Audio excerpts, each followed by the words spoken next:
A tribute for the Negro, being a vindication of the moral, intellectual, and religious capabilities of the colored portion of mankind. Come down to the year it was published. 1848. All right, let's go inside the book.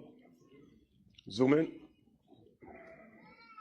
There are black races in Africa.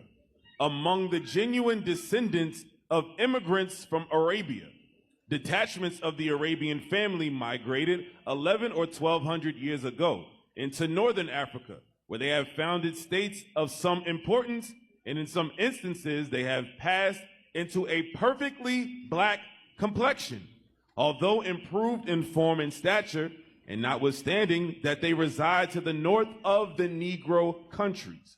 A remarkable fact in the history of Luango in the Empire of Congo is that the country, according to a statement which was fully credited by Oldendorp, himself a writer of most correct judgment and of unimpeachable veracity, contains many Jews settled in it. Can I get a bomb on that? Thank you. Let's go to the next one. So we have many Jews that settled there. I want you to take a look at this map based upon a slave ship called Clotilda, the slave ship. And as you can see, the red line goes from Africa to North America and back again. Can we zoom in on the name of the country? Do y'all see that? Ouida. Right. Now, the curious is, what is this word Ouida? Let's go to Wikipedia. Zoom in.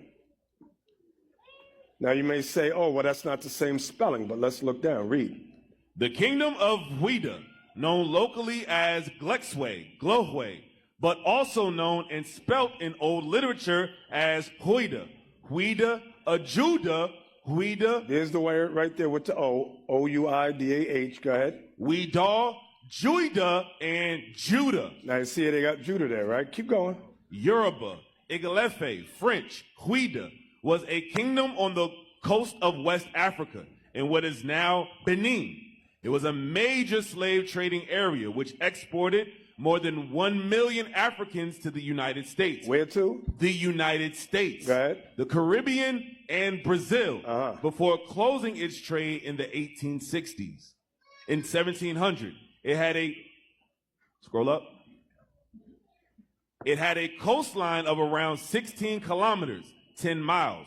Under King Hafen, this was expanded to 64 kilometers, 40 miles, and stretching 40 kilometers, 25 miles inland. So now let's go back to that spelling again. Go back up. No, the spelling, right. Zoom in. All right, so there's the word right there with the O, O-U-I-D-A-H, okay?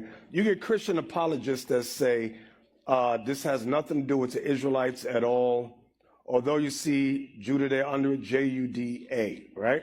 So lo and behold, I came across a book. Give me the next book. Read that. The Earth and Its Inhabitants, The Universal Geography, by Elise Recluse. Volume 12 of West Africa. Let's go inside the book. Let's read that. Dahomey. East of Great Popo begins the Dahomey territory, guarded by the important town of Glichwich, known to Europeans by the various names of Fida, Havida, Ouida, Ouidu. Now y'all see Ouida there. Remember that was one of the spellings of the same country that started O-U-I-D-A-H. Y'all remember that, right? Go ahead. The old writers called it Judah. Let's see why. Let's see why. And its inhabitants were said to be Jews. Y'all see that? Can I get a bump? That's what a bump's supposed to be. The Jews lived there. That's why it was called Ouida or Judah. Go ahead. While the neighboring river Alala, whose real name is Ephra, became the Euphrates during the flourishing days of the slave trade.